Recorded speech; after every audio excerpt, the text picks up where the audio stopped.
TET paper फुटी प्रकरणी शासकीय निमशासकीय परीक्षांचं नियोजन करणाऱ्या खासगी संस्था संशयाच्या भोवऱ्यामध्ये सापडलेल्या आहेत। टीईटी आणि सेटचे पेपर फोडण्यात उत्तर भारतातील दोघांचा हात असल्याची माहिती पोलिसांच्या चौकशीतून समोर आली आहे। पेपर फोडणाऱ्या दोघांचा शोध सुरू आहे। पेपर फुटीच्या गुन्ह्यातील मुख्य सूत्रधार गायकवाड बंधूंना उत्तर भारतातील दोघांकडून टीईटीची प्रश्नपत्रिका मिळणार होती।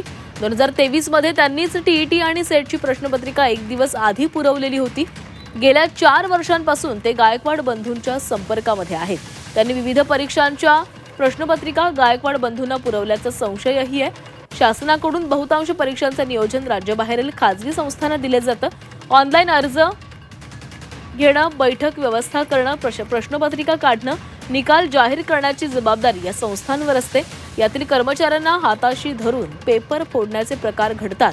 त्याच पद्धतीनं गायकवाड बंधूंनी महत्त्वाच्या परीक्षांचे पेपर फोडल्याची माहिती पोलिसांनी दिली आहे।